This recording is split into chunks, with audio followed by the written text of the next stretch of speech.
Yo, what's up, guys? Hold on. I don't know if this. All right, first of all, can you guys hear me?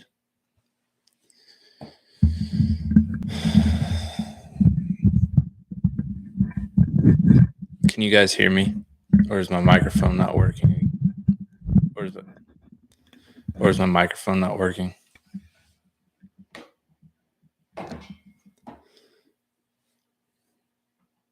Check, check, check. Check, check.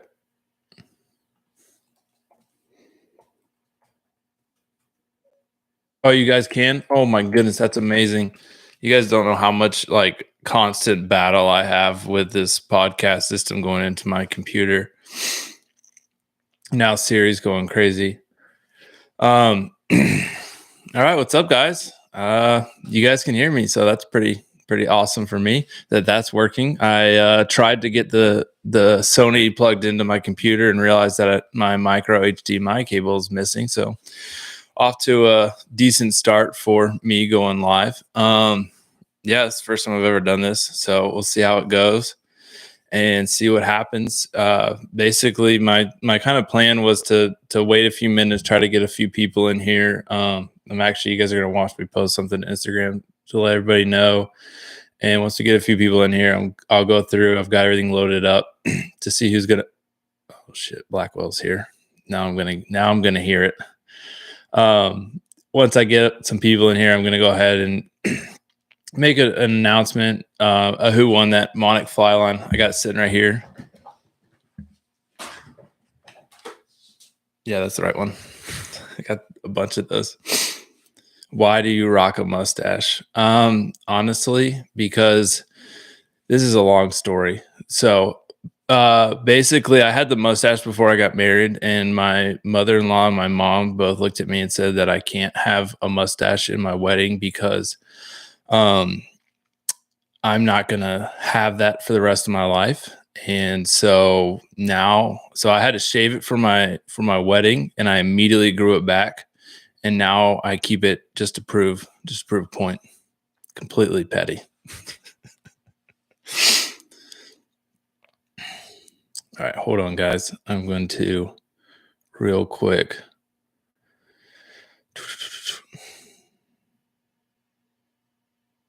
Yeah. Yeah, if you guys have any questions, just send them into the chat. Anything you guys want to know, stuff about me, stuff about fishing, stuff about cameras, film. Blackwell's here, so he can probably point me in the direction if I mess something up a little bit. Where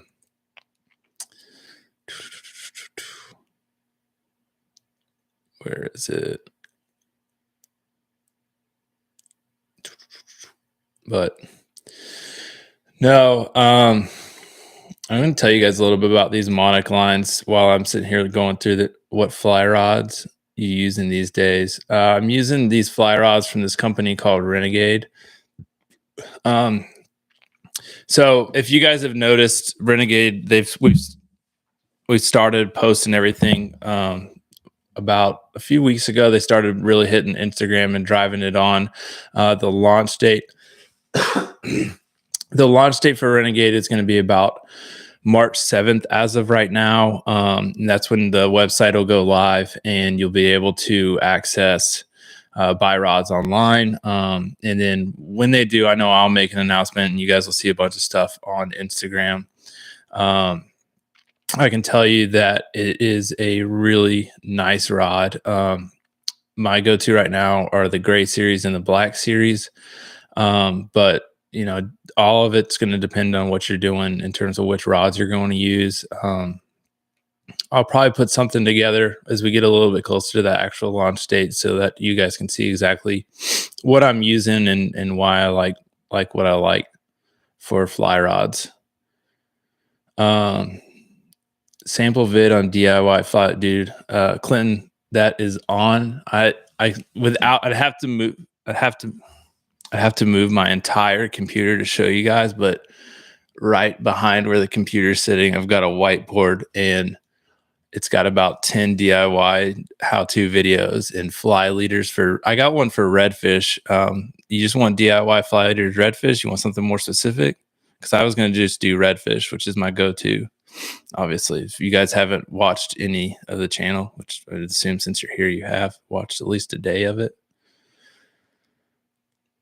But yeah, no, I'm gonna before long. There's gonna be I'd say in the next few months you'll see a redfish leader video coming at you. But I mean, while we're sitting here, like I'll tell you, like my leaders, I typically go with a 9-foot leader. I follow the 40 30 20 rule, so I'll use 40 pound, 30 pound, 20 pound, and then make a 4-foot, 3-foot, and 2-foot section, which every time I say that I've got to double check my math. Paddleboard acceptable to redfish in Texas. So here's what I would say about a paddleboard. 100%. Like I'll tell you right now, like I have been eyeing one of those inflatable paddleboards, something I could throw in the skiff and take with me. The big thing you're going to want to pay attention to is going to be the wind, depending on where you're at. I know that those things can get a little difficult if you're trying to go like hard, far from where you're going, or you're gonna have to cross a lot of open water. I'd be a little more cautious, especially in Texas, because about midday you're gonna start seeing wind anywhere along the coast. So that would be my like kind of words of warning towards using a paddleboard and red fishing. Yeah, there you go. Yeah.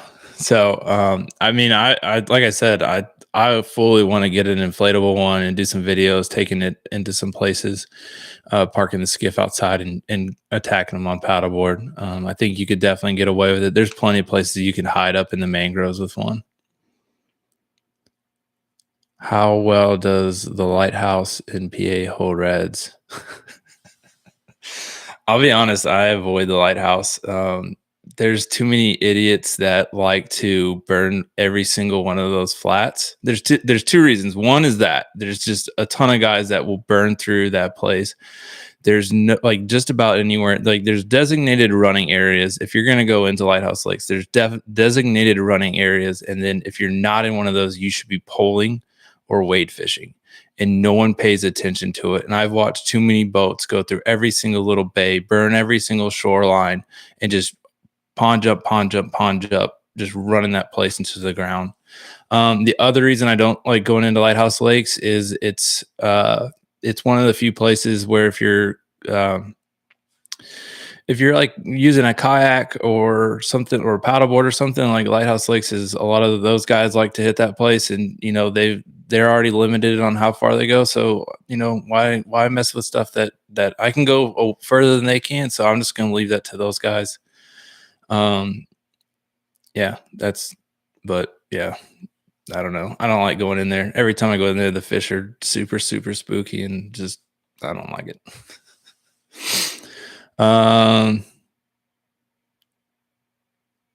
Sick paddleboard. Yeah, Fish and Surf Charleston. Yeah, he does. Micro anchor paddleboard. Yeah, I mean, you guys know. Ever use a micro anchor on the skiff? No, I haven't. Typically, like skiff anchoring wise, like if we're gonna do some quick photo video stuff, we just drop the motor. If it's too deep, we just drift. Or half the time, you probably can't pick it up in any videos, but a lot of times if the skiff is drifting, I'll be in the water trying to hold the skiff with one hand and the camera with the other, trying to get video and footage to keep the skiff from going too far. A lot of times if I'm wade fishing, I'll just tuck her up on a beach or tuck her up in the mangroves where I know she's not going to go anywhere. And if I'm still nervous about her drifting away from me, I will go ahead and throw a mooring line into a tree or something and not have to worry about it. Best weight fly rods for the Texas Reds, 8 weight, 100% every day. And then the other thing that I would say is if you're looking at 8 weights, you want to look for a faster rod. Yeah, you're going to fight wind. That's the biggest thing I'll tell you. Is I've yet to see a day where, actually, no, I saw one the other day. It's very rare where after about 1 o'clock, 2 o'clock, you're not fighting 15 knots of wind. So you want a fast rod.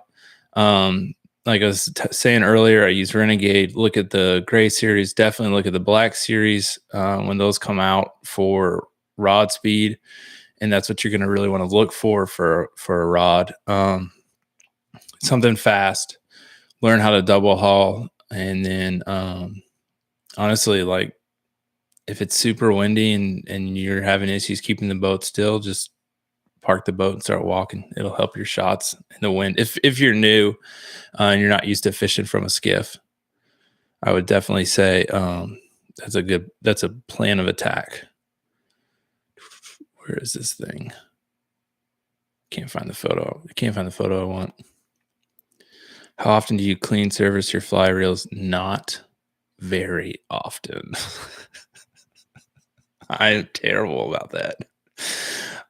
That's one of those like, dude, I should clean. I mean, basically, like when I get out of the boat and I'm washing the boat at the wherever I wash the boat, I'll rinse them all off. But past that, like I don't pull them apart. When I go through and clean my fly lines, which I do not do as often as I should, I'll make sure I soak the reels a little bit in some fresh water. But yeah, I don't take very good care of them. If you look in some of the videos, you might see a little rust on them. Will you fish a cloudy day if the wind is right? If so, do you have any cloudy day tips? I will fish any day that I feel like I can get the boat safely back to the dock.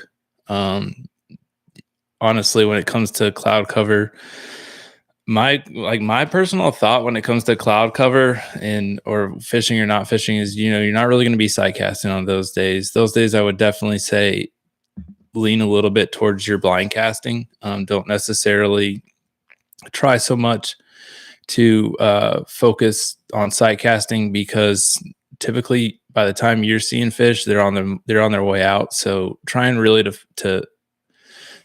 really like sight cast on cloudy days is just, it's tough. It's not going to be good. I would say definitely cloudy day tips, blind cast. If you're seeing fish and they're there, definitely blind cast. And then flies, definitely go for darker flies. And then I would say the more depending on the watercolors, if you're gonna try to go bigger or smaller, look at what the water clarity is doing that day. But yeah, I'll fish a cloudy day. I ain't scared. What else you got? You guys got so many questions. I figured I was gonna be sitting here like just telling you stories about stuff. I don't know what.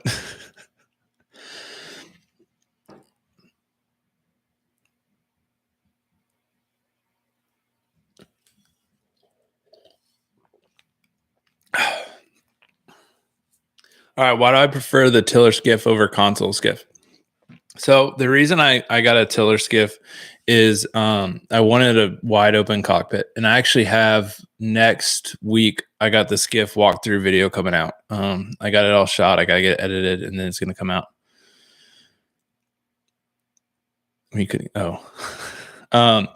So the reason I went with the tiller was because I wanted that wide open console.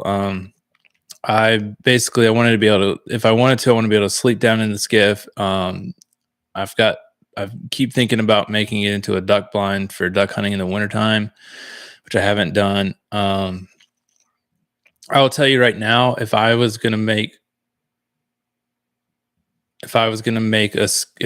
like rebuild a skiff that was going to be for longer runs, I definitely wouldn't have an issue with putting a side console on. Because long runs holding a tiller is tough. I've got a pretty long run planned out. All right, that's interesting. I've got a pretty long run planned out later this year, and I can tell you right now that I'm a little bit nervous. Or not looking forward to holding the tiller for as long as I'm going to be holding the tiller during that trip. But yeah, I mean, honestly, like, I don't know, man. The other reason I got a tiller is I like to stand up when I'm running, so I can see everything a lot better. So that's another reason to look at it. Yeah, you guys are all seeing what Zoe's. What the hell?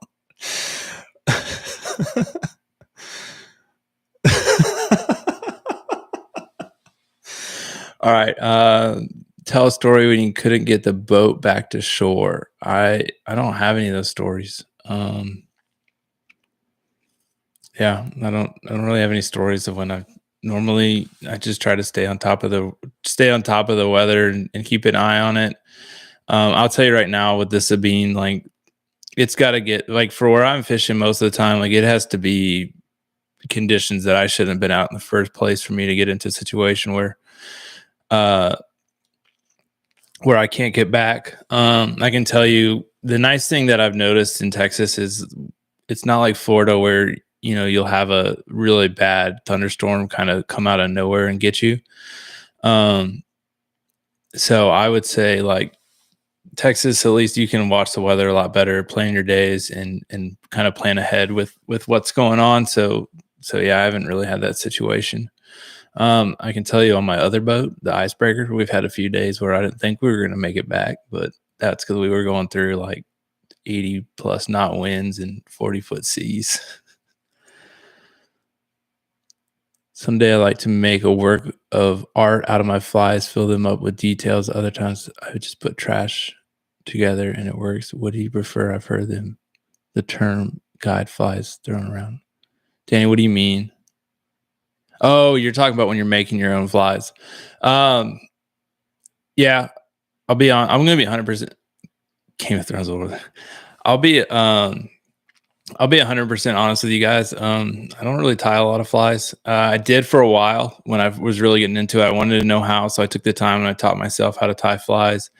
And I kind of would make them a little bit more works of art sometimes, and then sometimes I'd just make them so they work, just depending on the mood I was in. I can tell you right now, like you know, one of the flies that Zach and I use pretty frequently is just all white. So nothing fancy about that. I think it's personal preference, whatever you want to do with that. First life jacket you wear in your videos, recommend it. Crap, I don't know what that thing's called off the top of my head. It's a Mustang or it's a Mustang inflatable life jacket. So what I would say is if you're looking for a life jacket that you're going to go out by yourself or you just want one on all the time, get one that's going to inflate as soon as you hit the water. Don't get one that requires you to pull the lever, because what happens if you're by yourself and on the way out you knock yourself unconscious? You're not going to be able to pull that lever and you may drown. So I definitely would recommend that life jacket. Mustang, I can tell you right now, Mustang jackets, everything they make, I 100% believe in them. That's the shit we use down on the ice, on the icebreaker. We use it professionally on the water. So I trust Mustang. They're going to make a good product. And again, if you're looking for an inflatable life vest, spend the money to get one that inflates when you hit the water. Game of Thrones, Lord of the Rings. Honestly, I'll be honest, Game of Thrones, I think, was giving Lord of the Rings the money right up till they ruined it, and Lord of the Rings all the way. Just, you know what? I've watched that too many times. It's way better. Stingray guards or boots? Nope, never have. I don't even worry about them. The water's, I mean, honestly, one, the water's so clear that you can see them a mile away, and then two, just go slow. Pay attention to where you're stepping. Don't, the Stingray shuffle works. I would say definitely use it. If you're wade fishing, I don't really worry about stingrays. I watched my mom got popped by one as a kid, and we had to rush her off to the fire station or to the hospital. The one thing I will say though is if you or anybody ever gets stung by a stingray, I don't know how common knowledge this is. If you or anybody gets stung by a stingray, do not put ice on it. You're supposed to soak it in the hottest water that person can handle. So just a quick stingray tip: somebody does get hit, hot water on the wound site. That'll help slow the poison down from getting into their bloodstream. Demonic fly lines have a different texture than I think they do. I don't think it's not something they really talk about, but I feel like they have a little bit of a different texture than other fly lines I've used. But Yeah, I like how they feel. I honestly like how they feel. They feel really good in your hand, and I 100% really like how those monoclines feel. Um, Start your own guiding business. Hopefully, never. I honestly have no desire to guide. And the reason I have no desire to guide is there's some really good guides that are out there guiding, and I really think that those guys, the amount of time, effort that they put into this area, they deserve to be doing it. The other thing too is uh, they're really good teachers, and it's something that I'm still working on. I know, and it's one of the things I like about making those how-to videos is it really helps me with teaching.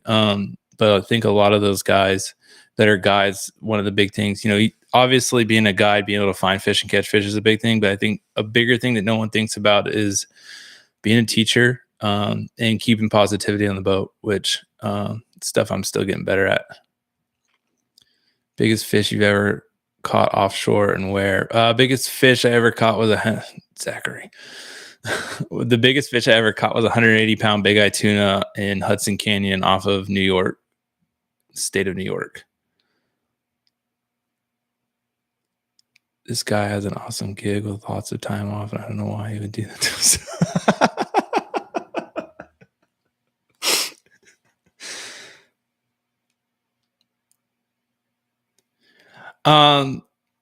Yeah, so on the Monarch website it says to go up a weight or two. What's your suggestions? I haven't tried going up a weight yet.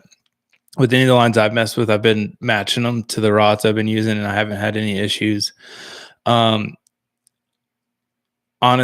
I think if you're gonna start, I think my kind of opinion with mismatching line weight with rods is depends on where you're at with your fly fishing abilities. If you're a beginner, like I would say go ahead and if you're a beginner, just match it. The big thing you need to be worrying about as a beginner is just getting your cast down, making sure you can double haul real good, making sure that you can get 40, 50, 60 foot casts, not only out, but accurately where you need them. And then if you're doing that consistently and you want to start experiment. I honestly think that lining up a rod is something of a personal preference. I've got buddies that swear by it, and I've got buddies that have never, don't even worry about messing with it.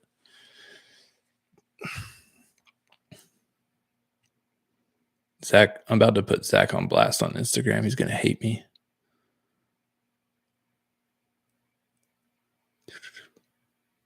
What else you guys got?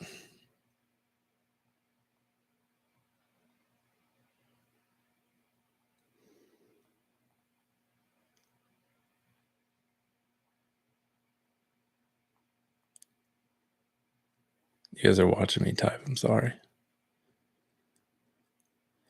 I had those days where everything goes wrong right before you're supposed to go live on Instagram. That's what happened.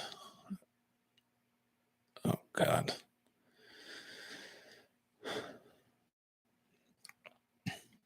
What else you guys want to see for how-to stuff? Fly fishing is fun. It's only fun if there's red beers on the boat.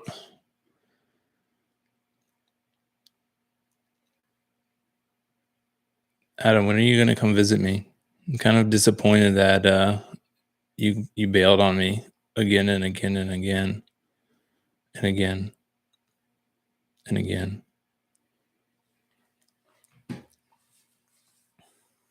What are we at? We got 18 people. What camera setup you're using for videos and photos? All right.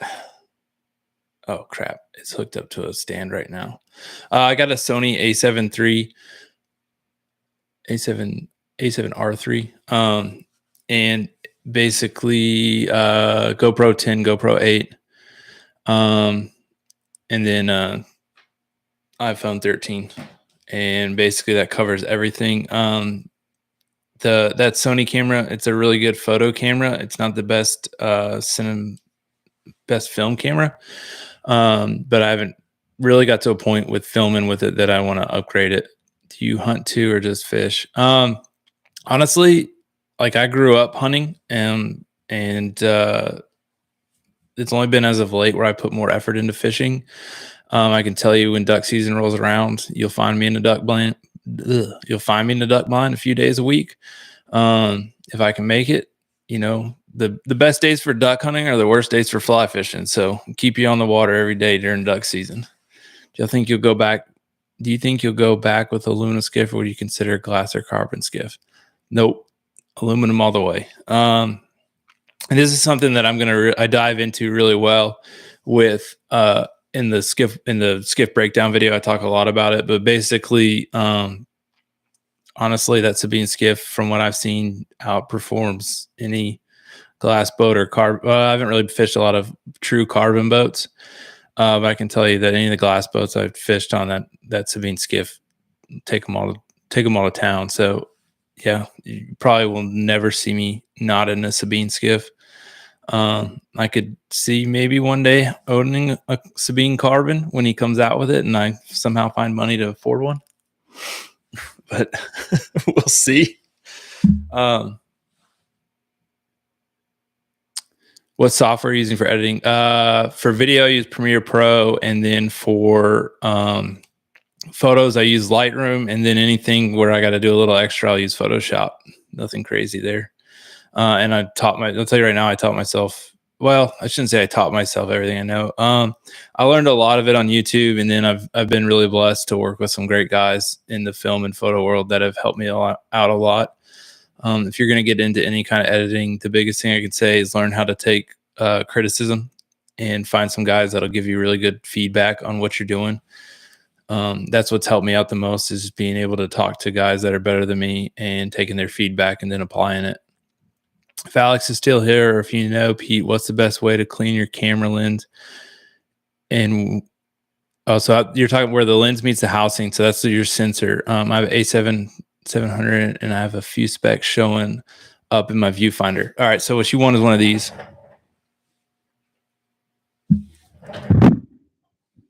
Oh, crap. Microphone down.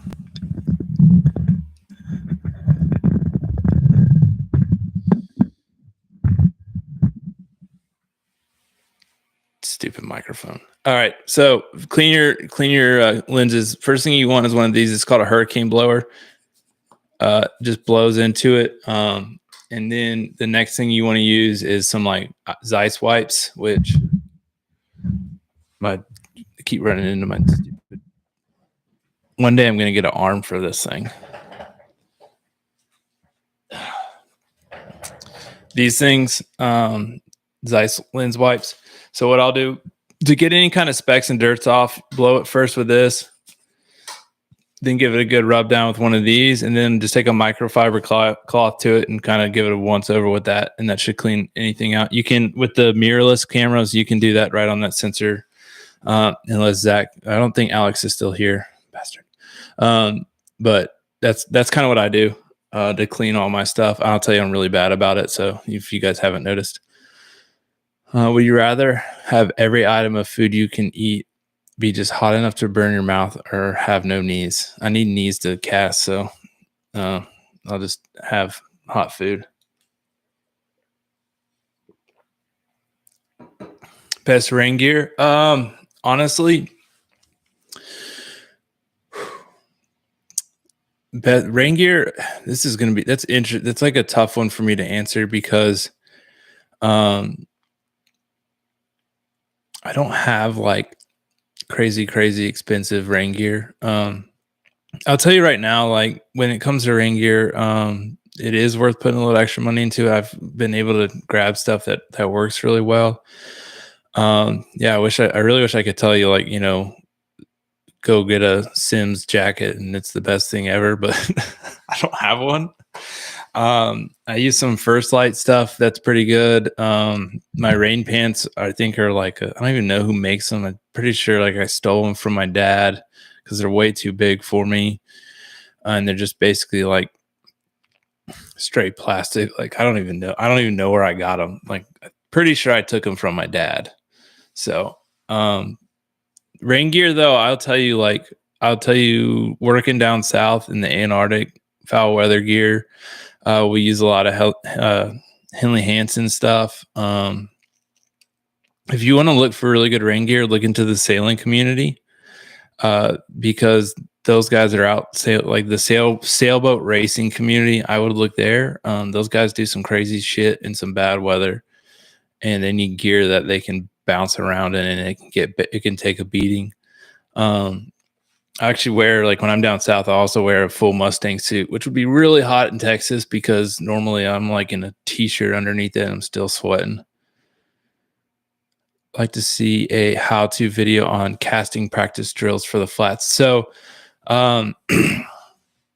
so I actually have that on my list. So here's the thing: when I am going to make a video that talks about casting on the flats and casting in saltwater, but I will say when it comes to the basics of fly casting, I don't feel super comfortable talking about it, telling people about it, because I still like really myself, like I still don't feel like I'm at a spot where I can really talk about the basics. I'll tell you that if you look up this lady named Joan Wolf, find her videos on YouTube. Her videos are amazing. That's what I watched when I was trying to dial myself in. And I would say 100% check her out for basics. There's also, oh crap.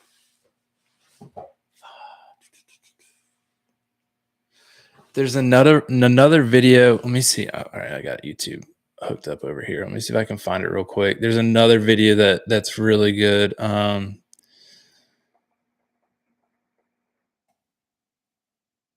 See if I can find it real quick for you guys. Yeah. All right. So who is that?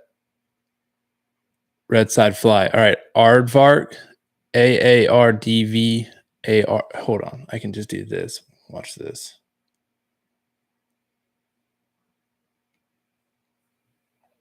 Hello, chaps. Copy the link.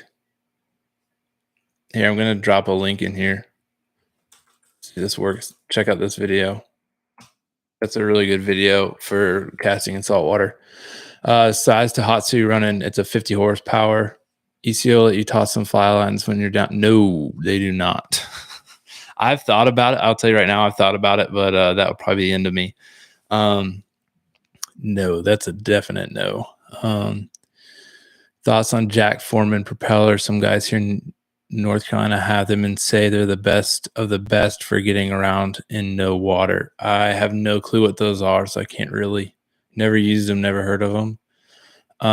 We've got some really good prop shops here in Texas. I can tell you mine's a Bomb and Marine that basically Brian had custom designed to work with the skiff, with the hull that I'm running. That's what I should say. It's designed. He's got a few different props that are specifically designed for his hulls. Should I get a cavitation plate for my long shaft motor for my skiff? Parker, I don't know, man. I honestly don't have a lot of experience with cavitation plates. So I really wish I could give you an answer, but I'm not sure. I've talked to some guys a little bit about it, but I've never really gotten any honest feedback from anyone running one. I don't run one. So I can't really tell you if it's worth it or not. I honestly don't know if I've ever run a boat. No, I don't think I've ever run a boat with a cavitation plate. How much was your skiff looking to get into one, but no one has? Are you talking Patriot Flyke? Are you talking about Sabines? I'll tell you, mine was but around a little bit. It was about God, so long ago. How much that thing cost? It was a little bit north of 40. This is what mine costs. And if you're looking Patriot Fly, if you're looking at out the door, yeah. So the reason no one can give you a good out the door price on a Sabine skiff is because they're so custom. So you can take two boats that you think look exactly alike, and they might have a few grand difference in price, depending on a lot. Depending on if they. I mean, there's a lot that goes into how customized those boats are. So that's why it's really hard to get a out the door price on a Sabine. I can tell you that if you're serious about looking at one, give Brian a call over at Sabine Skiffs. my quote was what he quoted me was within a few grand of what I paid. So you'll have a really good idea of what you're gonna actually be paying if you get a quote from him. Yeah, that's the reason though. That's the reason it's hard to get it out the door. Because when I was looking for mine, I was trying to find the same thing because I was trying to figure out how much I was going to pay, and I finally just called him and was like, "Hey, this is what I want," and he just straight up told me, like I said, within a few grand of what it actually cost. I suck at casting and can't stop trout setting. I'm about to start holding the rod in my armpit while stripping line. Any advice? Stop trout setting. No, I know that's terrible advice. I'll be honest. I'm actually about to go trout fishing. I'm about to go out west and do some trout fishing, and I've already been told to stop strip setting, and I haven't even started doing it yet. I got kind of blessed with going straight into saltwater fly fishing when I got really, really deep dived into fly fishing. So I never really had to face that issue. What I would say though is, oh God, what is this?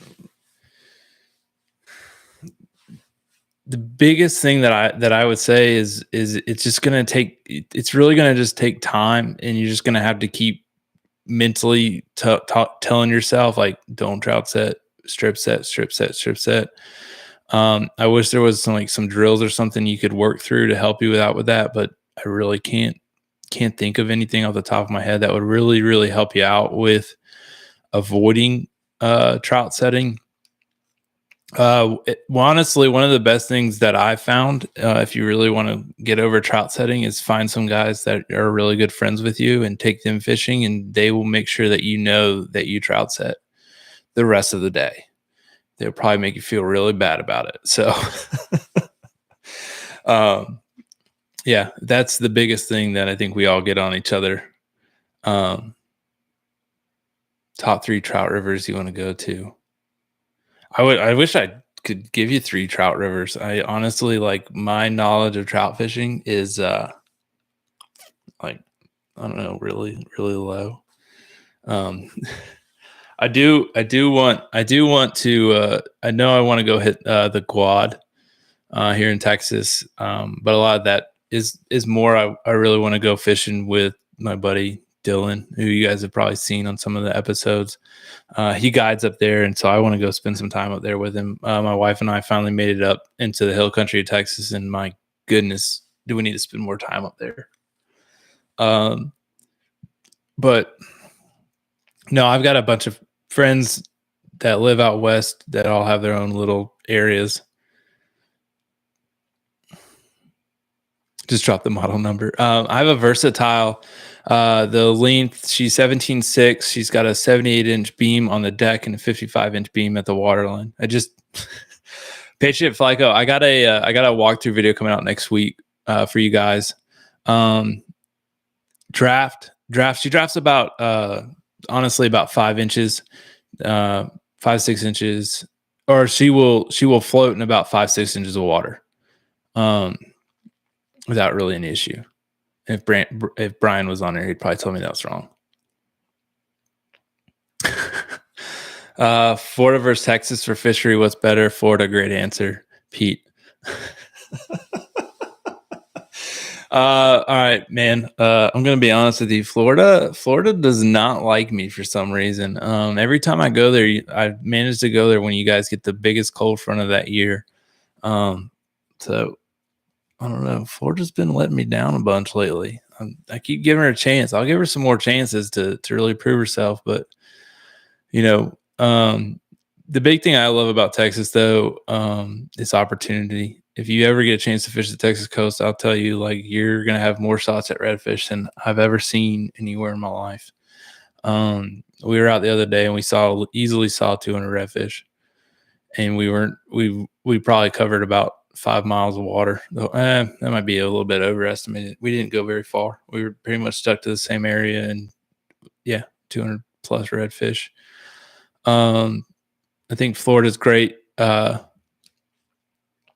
I think Florida's great for diversity. I wish we could catch snook and tarpon constantly where we're at, but can't. How is Pine Island these days? I actually grew up fishing Captiva, so I'm kind of itching to get back down there. But I've heard a lot of bad stuff going on down there, which you guys are probably aware with everything going on down in South Florida right now. Mosquito Lagoon, Mike. I actually used to live in Melbourne, so yeah, I fished it a little bit. Now, when I was living there, I wasn't fishing as much. We fished the beach a lot, but I've had a chance since to go back, and I've fished Mosquito Lagoon a little bit. Yeah, Mosquito Lagoon. One of my good friends works for the federal government, does a lot of the permitting work, and he just says like basically Mosquito Lagoon's biggest issue right now is one of their biggest issues is the constant development going in there, all the new buildings and everything, and just everything's going right into your lagoon. So yeah, it's definitely not good for that area. All right, let's do something real quick, guys. Since we've been doing this for about 40 minutes, let me see if I can pull this up. All right, you guys want to know who won? Nah, probably not.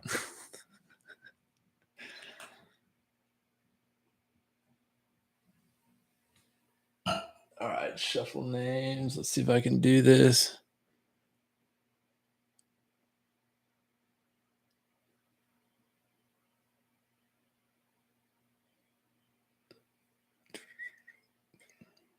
Hold on.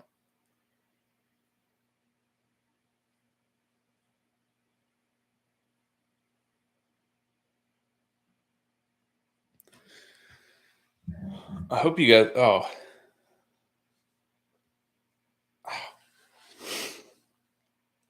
No need to get us all down. If you want to trout fish, Northeast Tennessee has all the opportunities you need. Striped bass to brook trout. Oh yeah. Adam, and my buddy Brian have been trying to get me up there, and they just haven't. All right, drum roll. Dominic. Oh my goodness, not a maker. Is he even in the group right now? I don't even know if he's in here. You guys, Dominic, you in here?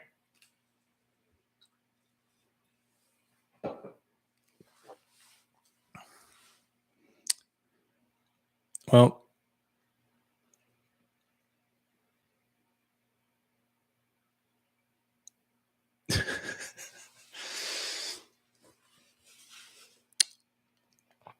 yeah, you guys want to, let's redraw. There's only 60. Hey, you know what? I was really pumped, man. I had 67 of you guys enter into this thing, and I honestly was really excited about that.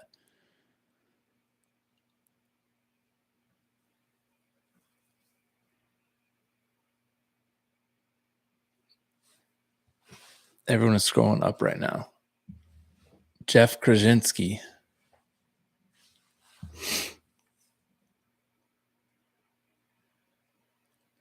All right, I'm going to leave it on Jeff because I did not make an announcement that you had to be present to win. So it would be kind of rude to sit here and not tell everybody they had to be present and then keep going through a bunch of names till I found one of you guys, which I really apologize. I will tell you this, though, when it comes to giveaways, that is something that I plan on doing a lot more this year. It's going to depend on work as to how much I can do them. But I'm hoping to I'm slowly starting to pick up a little bit of sponsorship. So I'm hoping to work with more and more sponsors and try to get you guys some free stuff out of all that. It's one of the big things I want to do. And then as you guys know, started a merch line, and I definitely want to give away some merch. Let me see if I can do something real quick. I had an idea. No, I didn't mess with it. I can't do it.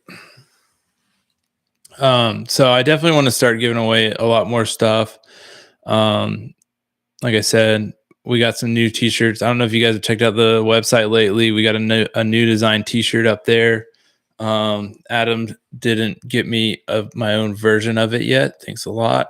So unfortunately, I cannot show you guys what it looks like unless I can find it on my phone real quick.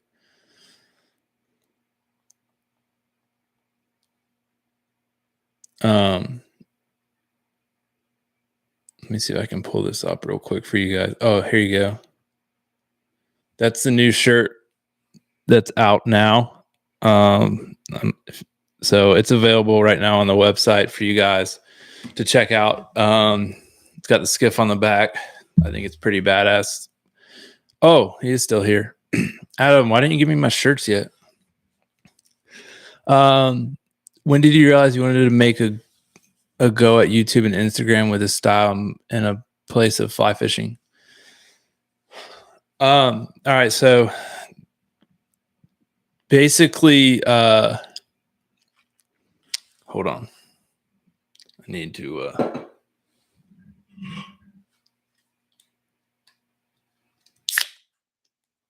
told you guys it was Monday. So how many of you guys drinking beers?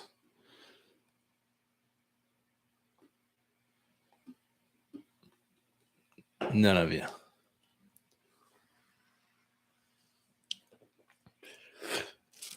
All right, so when did you realize you wanted to make a go at YouTube and Instagram with a style and a place for fly fishing? All right, so as I got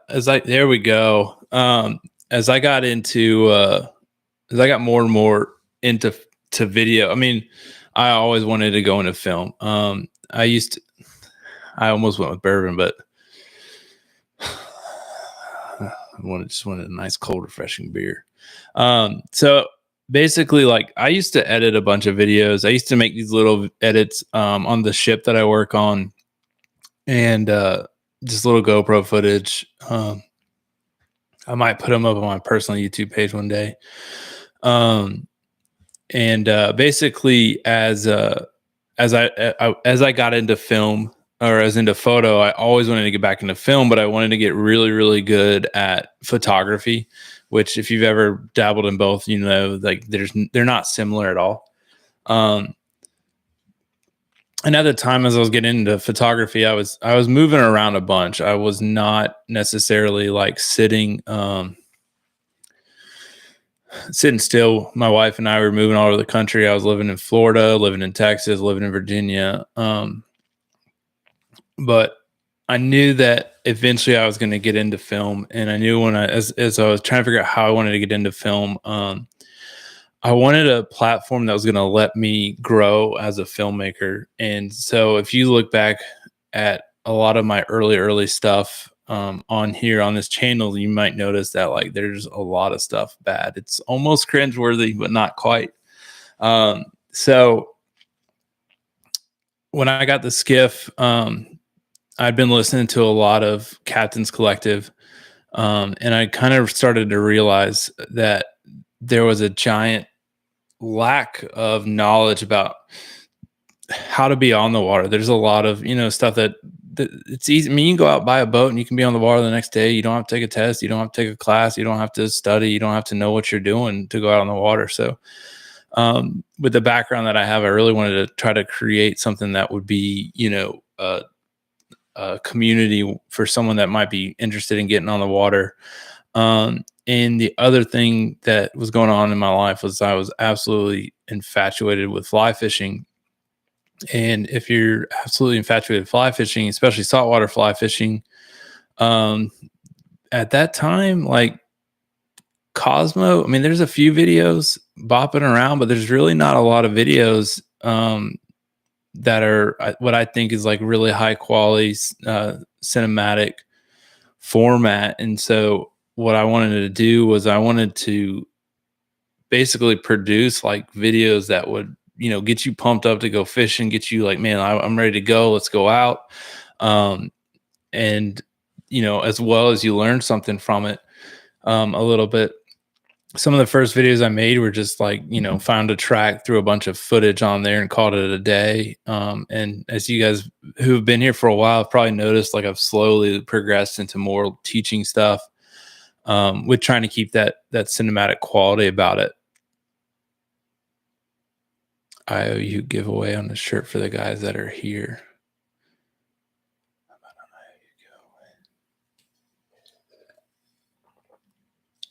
Here, let's do this since Adam's in here.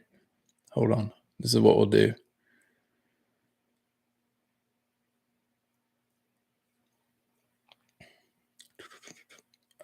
Hold on, I gotta save this.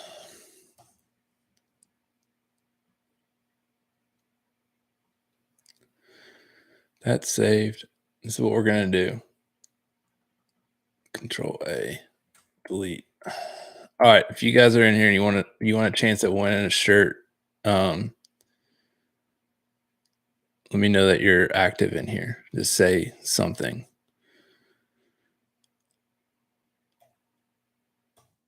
No, I got you.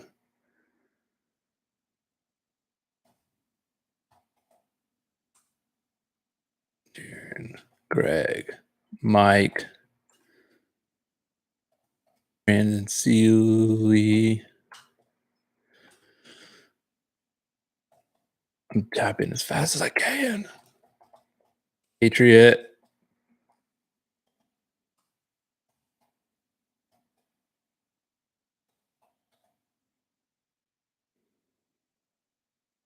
Let's fly. Hey, whoever said it here, what's your name? Give me a name because it's not showing a name next to your little symbol thing.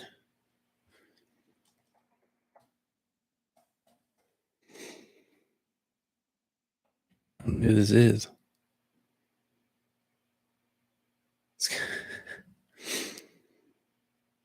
Nathan, I got you.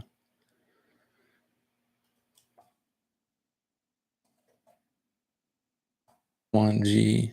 Let me see here. Blaine. All right, cool. That's who I was looking for. All right, who else? Is that it?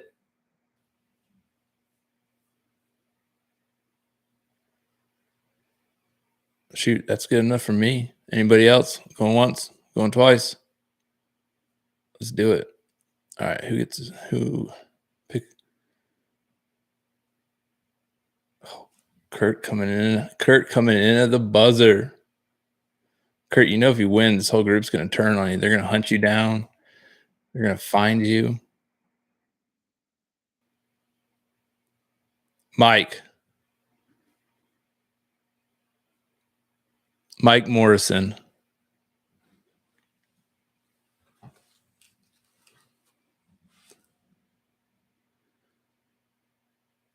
Don't tell me he left.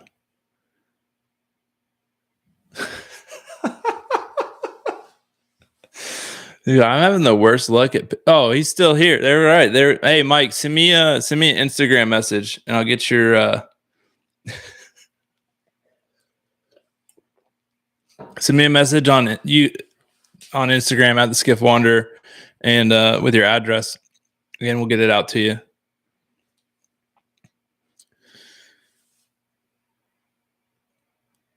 All right, where's the next question? What else you got?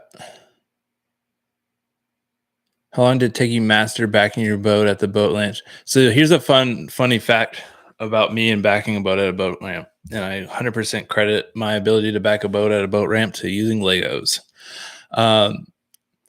When I was a kid, I was infatuated with Legos, used them all the time, and I would sit there and go fishing with my Legos every day. I built a trailer for my Lego boat, and I would practice backing my Lego boat with my Lego truck up to the Lego boat ramp to go fishing, which probably sounds ridiculous. And I actually, like, my dad wouldn't let me drive the truck or back it up the whole time I was growing up. So I didn't really start backing a boat up until I was in my 20s. And what was the rest of that question? Yeah, and honestly, I've never had any issues with it. The biggest thing I'll say, like, if you're having issues with backing a boat up or backing a trailer up, like, go slow. There's a saying that we use at the Merchant Marine Academy when it comes to docking a boat: slow like a pro, fast like an ass. 100% feel like it applies to backing a trailer up. Just go slow, take your time.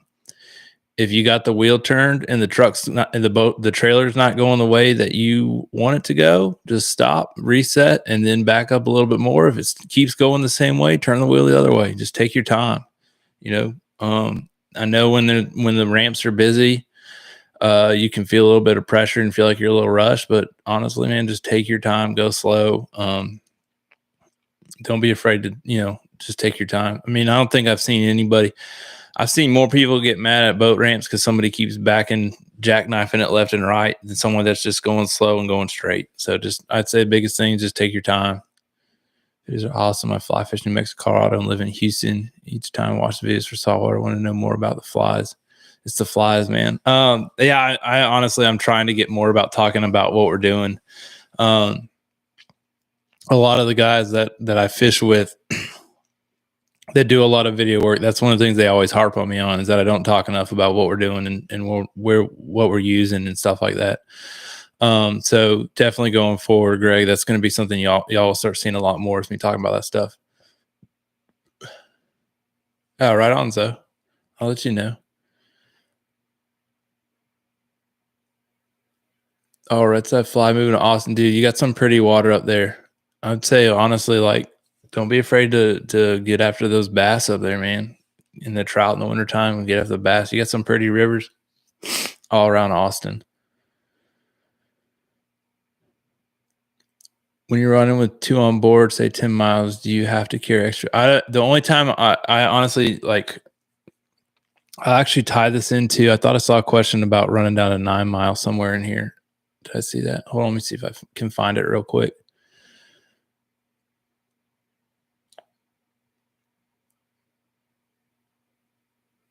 All right. I do not carry extra fuel. When we were down in South Florida, we ran with extra fuel just because we didn't know how far we were going to go in a day. That boat's range is well over 100 miles, and typically in a day, I'm not going more than 30. So, I mean, typically I go to the gas station, refill the boat before I go out, and I'll put like $3, $4. Well, now it's like $7 or $8 worth of gas in the boat. That boat sips fuel, and I do not use a lot. Fly fishing is such a fresh take. So much cool. Thanks, Greg. Toughest part of filming and fishing. The toughest part of filming and fishing at the same time, honestly, is slowing yourself down. I've gotten it. It's honestly like when I fish with a lot of my guide buddies, it's a lot tougher because they're in a mindset of we got to catch more fish. We got to catch more fish, because a lot of people's mindset is, if you're not having a good day unless you catch a bunch of fish. And I can tell you right now that some of the best days I've had on the water are 1 or 2 fish. It's one of the things that filming's really made me appreciate about fishing, is like it'll slow you down, because you catch a fish and you want to get all the film and photos that you need, and so you got to slow down and make sure everybody get the sun right, get everything right, so you can get the best film you want. And then a lot of times after we release those fish and they're swimming free, like we'll sit there for 15 minutes and just take a break, and it really has made me appreciate more being on the water and being with the guys that I'm with. So but the hardest part is honestly just getting people to slow down, because a lot of guys are in the mindset of we got to catch 10 20 fish or else we're having a bad day. Don't wind up unqualified captain. Man, I almost thought I was going to at one point. If you want to know why, go watch the running of the bulls. You'll find it. I think it's the second day we were down there. More content with the wild fly group. Honestly, the wild fly guys are just completely I can't stand them. They all are terrible guys. They drink. No, I'm just kidding. I love those guys. Yeah, Adam. If you guys haven't seen the Skiff update, Adam and I are working together for Skiff Wonder. He's helping me out with a bunch of stuff. So yeah, I honestly I haven't had a chance to meet Scotty yet. And B Bryant has been one of like my best friends in terms of like helping me out so much with. I mean, I know you guys, the audio is slowly coming along on the videos, but Bryant's my go-to for audio, and I can tell you right now, all the improvements that you guys have heard, you can go and thank him for that more than you can thank me. As far as the Texas coast, we have seen bone fishing in Florida. We have seen bone fishing in Florida or Bahamas before, but in Texas, pretty damn cool. And thanks, but heard you answer the fly question. Teach us about the Texas coast. I'll teach you guys some more about Texas coast flies. Definitely. You guys will see more of that. I think you are just burning gas, but you barely have to. Yeah. Oh, yeah. Do the white crane birds tell you where the redfish are? No, not really. Honestly, I use the birds to tell me how deep the water is where they're standing. I'll pay attention to where it's at on them. They can get a little tricky if they're in soft mud, but that's the biggest thing I learned from those birds. They'll give you an idea where bait is, but it's not. They're not super keyed in enough to where I really pay close attention. Like I'm not like, oh, there's a heron. Let's go over to where he's at because there's a redfish sitting underneath him. When are we going to see some new Skiff Wander merch? Bro, there's new shirts on the website right now. What have you been doing? Playing baseball? Obviously, this is your passion, but going through the academy and working where you work with the extended time off of your schedule is your goal to do YouTube full time. 100%. 100%. It is. I kind of have a time frame that I'm shooting for going full time. I'd like to about this time next year be full time. I think it's going to be it's going to be tricky. But I mean, that kind of pressure on myself just makes me keep wanting to make better and better videos and higher quality content for you guys. Which, that's something that I love doing, is just constantly trying to make myself better. Yeah. So I 100% would love to go full time. Yeah, I don't know. If I can go fishing every day, I'm going to. Best tacos in Corpus. They're at my house, but don't come here. They're at Pete's Hunting and Fishing Lodge, but it's not open to the public right now. No, Southside Barbacoa, 100%. They're over off. I don't know where they're at. Everhart. Thank you. My wife just yelled at me from across the house. They're over off Everhart. Southside Barbacoa is awesome. Zach, what's the place we go to in Port A? That place is pretty good too. See if he answers. Flour. Only time I mess with corn tortillas is if I'm making huevos rancheros. The Southside versus North. I don't think that made it in a film, Adam. I don't think the Southside versus Northside Barbacoa document made that. No, we didn't even film that. When Adam. So quick backstory on the Southside versus Northside Barbacoa. So my favorite taco place is a place called Southside Barbacoa, and I took Adam and Bryant there one morning, and Adam asked me, he goes, "Why is it called?" He asked me if there's a Northside. He asked me if there was a Northside Barbacoa, and I told him that there used to be, but there was a big gang war in Corpus between Northside Barbacoa and Southside Barbacoa, and basically Southside Barbacoa won that war and destroyed Northside Barbacoa, so there's only one left. Patreon. What are your guys' thoughts on Patreon? So we've talked about starting a Patreon for the channel. We've gone back and forth about, do we do it? Do we not do it? And kind of honestly right now it's I actually have all the tiers set up. I have everything set up online. And just, yeah, it's one of those, like, we OnlyFans. We've talked about it doing OnlyFans too, but I don't know that my wife would approve of that.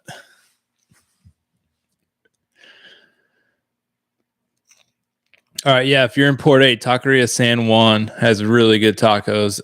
That's basically like 5 minutes from the public boat ramp there in Port A. 5 minutes if you catch the red light on the way there. I think that there's a couple of videos where we're eating San Juans on the way out too. Would you use bugs flies on a fly rod? Is OnlyFins an actual thing? You guys are messing with me.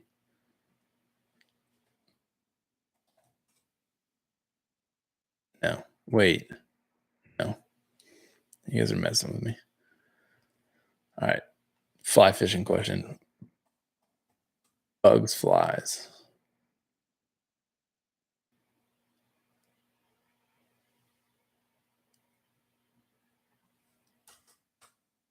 What does a bugs fly? You guys, yeah. If one of you guys is like a mastermind at internet stuff and creates OnlyFins for fly fishermen, you know, we might consider going on there. Would love to see a Gulf Coast tour, new city each day, taco spot hopping, crossing species off the list. Stay tuned. If you guys want to see more Gulf of Mexico stuff, just keep watching the channel. Small bucktail jig.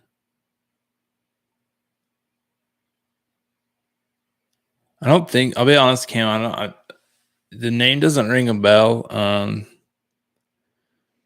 We use some small bucktail stuff, but like yeah,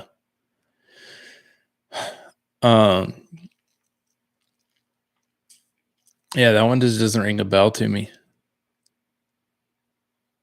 Don't let your wife catch you. Look at stuff.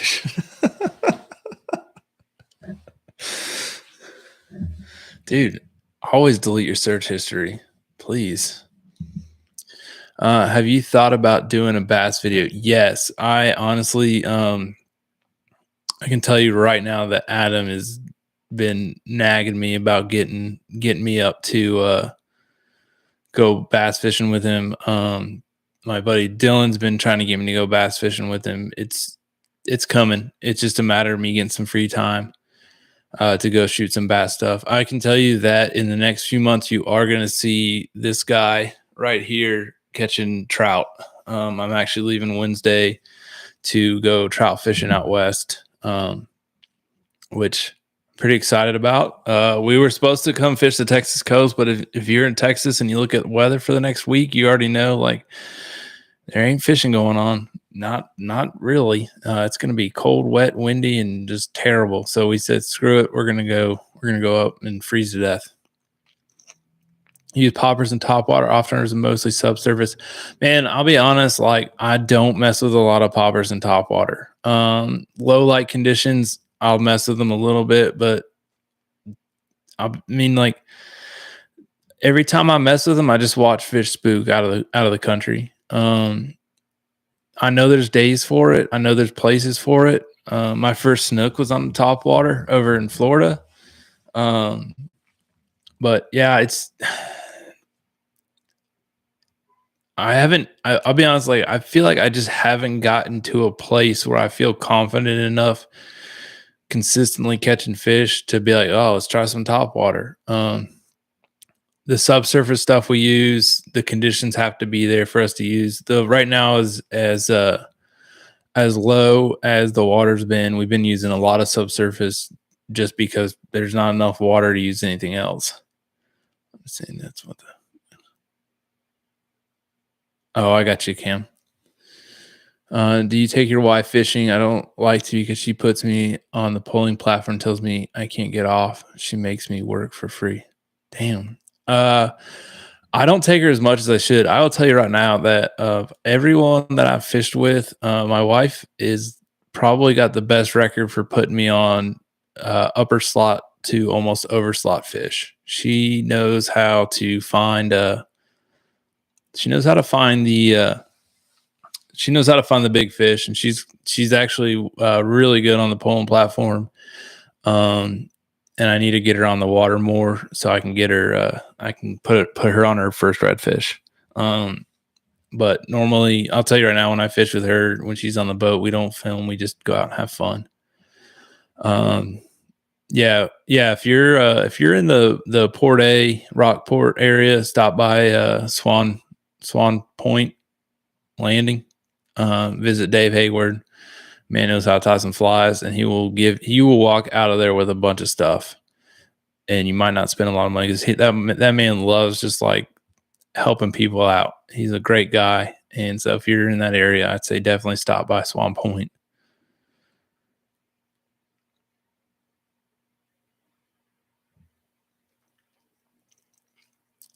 Last weekend was rough. Also, if you need trout flies, I'll give you my box. Oh, right on. Thanks, Parker. I'm actually like not taking any fly fishing stuff. It's weird. I'm just taking camera stuff. Do you have any tips, Parker? By the way, Parker, when are we going fishing again, man? I miss you. I need to go hang out. Do you have any tips for finding redfish on cloudy, overcast days? So, cloudy, overcast days, like when I'm looking for redfish, when I'm breaking down a day to figure out where the redfish are, I really don't pay a lot of attention to if it's going to be cloudy or overcast. I mean, the redfish are going to be like, how do I want to say this? I'll fish the same area. I look more at what the weather temperature has been doing more than what the sky condition is. Just from what I've seen, like, you know, if it's a 60-degree day and overcast and the last few days are a little bit cooler, they're still gonna move up on the flat. It's that water temp on the flat's getting warm. The biggest thing on cloudy, overcast days is slow down. Don't try to pull really fast. Just take your time, go slow. And if you're seeing them, start blind casting. 100% start blind casting. I want to fly fish like the pros, but I don't have any chest tats. Are those a requirement or just a milestone? Hey, I got my chest tat before I started really fly fishing a bunch. So,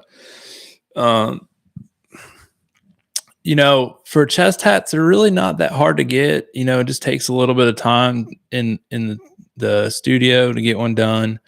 I'm just kidding. No, you don't need tattoos. Do you have a polling platform? What do you mean? Do you have a polling platform to catch fish? I have a polling platform to pull from. I have yet to catch a fish from the polling platform.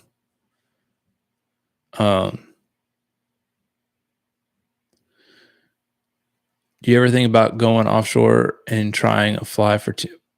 Bro, Greg, if I had enough money to buy an offshore boat, you guys would see a shit ton of offshore fishing, fly fishing videos. I can guarantee it. Like fly fishing, or I absolutely love fly fishing. I'll do it every single day. But if someone was paying for me to go offshore fishing 5 days, 6 days a week, I would be out there. I grew up. I started offshore fishing when I was 13 and spent just about I don't know how much time offshore fishing. It's really where I fell in love with being out in the ocean. I spent like when I was in college, we used to take a 42-foot Tierra, was it 140 miles from the dock to where we'd go fishing. We'd just sleep on it overnight. Catch tuna, catch swords, marlin, drop for swords at night. We might chunk for tuna at night. We catch marlin, catch mahi. If I'm home in the springtime when the South Carolina Wahoo shootout's going out, I go make sure I go see my dad so we can go out and go offshore fishing. Zach apparently doesn't like me enough to come home so we can go offshore fishing. I guess you know what, Zach, I'm just gonna start talking to Tom, see if Tom will take me. Since you never want to be here, you have to go to college and shit. Take my boat on a calm day. No, I need to start taking my boat out there on a calm day. And honestly, one of the reasons you guys haven't seen a lot of me taking my boat out there on a calm day is it goes back to like I I got something in me where I just want to get so good at redfishing that I don't think twice about whether or not I can catch a redfish on any given day of the week. And honestly, that's what happens on a lot of those calm days. Like, I still want to go out and try to catch redfish. But I've been eyeing sneaking offshore. Zach and I got a mad quest to start catching some jacks on the fly. We've made a couple efforts. I keep being really not home when the best time of year is. But yeah, no, I want to start doing some offshore fly fishing. I really want to go over to Mexico and start catching some of those striped marlin on fly. That'd be awesome. Took his guinea out to the rigs. Man, I'll say, like, if you pick your days and you know what you're doing 100%, you can do that stuff. But like, just if you're going to do stuff like that, really be careful. Make sure you've got a good plan. Make sure somebody knows that you're going out there. Make sure that somebody knows that you're going out there. Make sure you have a VHF radio with you so you can call for help. Make sure you got life jackets. Just if you guys are going to take a skiff offshore, just really be smart about it. Make sure you got everything you need. That's the big thing that I'd say is to anybody that's thinking about taking something smaller offshore, is just really be smart about it. Would you divorce your wife? Would your wife divorce you if you shave the stash? Hold on 1 second. Hey, Lindsay, they want to know if you'll divorce me if I get rid of the mustache. No, we're good. She said she wouldn't. So.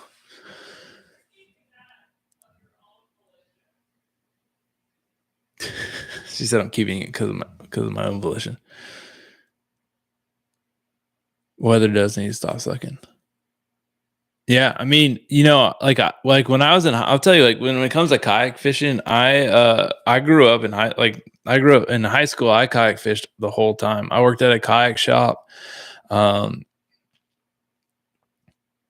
already told it, Zach. I worked at a kayak shop, and when I was working at that kayak shop, man, like the only people that were really hardcore fishing out of kayaks were the guys over in California, and they're all out there catching mahi and everything, like off the beach.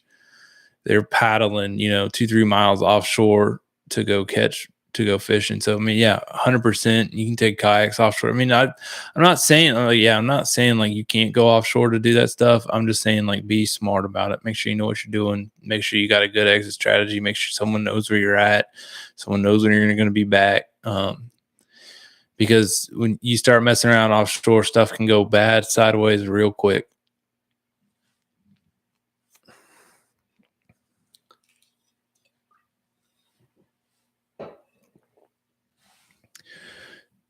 Please for flats fishing, Australia for bone fishing permit. Man, if I don't make it to Belize by the end of this year, I might just give up on everything. No, I'm working hard. We're working hard to try to make a Belize trip happen before the end of the year. Australia's on my full-time list. So I've got kind of a list of things that I want to do once I can go full-time with Skiff Wanderer, and Australia is very high on that list. I've already kind of made some friends over there that I've, talked to them a little bit about coming out there. Because if I go to Australia, I'm probably going to spend a month or two over there and spend a lot of time fishing in a lot of places. So if Australia's going to happen, I'm going to do it right. I'm going to spend a long time over there. Yeah. No, if you know what you're doing, it's just, I just know like there's a lot of new guys that get on, and I just worry. I've spent too much time at sea. For those of you guys that don't know, like I spent on average probably 200 days on a 306-foot icebreaker in the middle of the ocean. So, and then when I'm not on there, I'm on a tiny little skiff.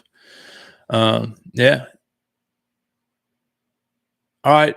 You guys got any? If you guys don't have anything else, you guys got anything else? What do you guys think? You guys enjoy that or what? Oh, for the Joes and Schmoes, any advice on flies while fishing on the port A jetties? Always windy and rough, but when I catch, what to catch with fly from the jetty? If I was jetty fishing, I'd be looking at bait fish patterns and big bait fish patterns. The other thing, if you're going to mess with fly fishing from the jetties, is look at using an intermediate fly line, something that's going to sink. A lot of those fishes sit a little bit lower in the water, so really cast into them. You're not fishing the surface as much. You want something that's going to get down to them. You want something that's going to sink, and you want bait fish patterns. Most of those fish are keyed in on that.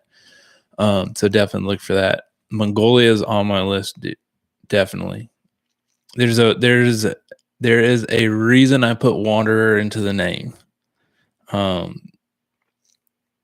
want to go everywhere.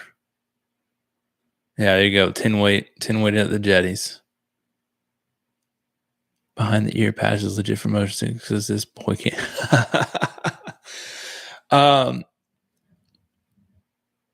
I would say if you're dealing with seasickness, honestly, like it depends on how bad you got it. I know guys that can put the patch on and they'll be fine. I know guys that can put the patch on and they're still going to be hanging out over the side of the boat the whole day. So I would 100% tell you guys, like, if you're with the patches, man, like unfortunately, like I can't tell you, you just got to try it every Monday.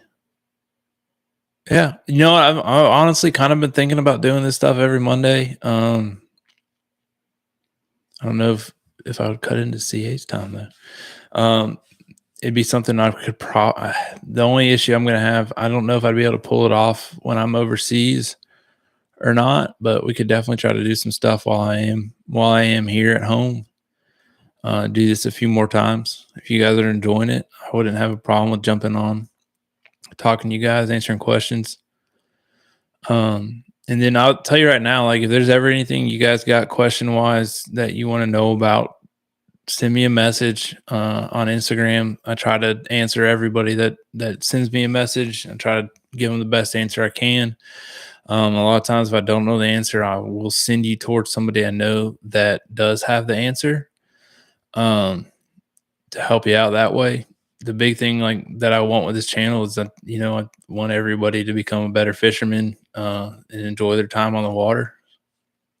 I really appreciate everybody that's hung out the whole night. Mike, I don't know if you did it already. Send me a message. Get you a shirt. All right. Yeah. So thank you guys. All right, sweet. Thank you guys so much for tuning in. Share this stuff, man. Helps me out. Helps me be able to do this stuff more. And yeah, I think I'm gonna call it a night.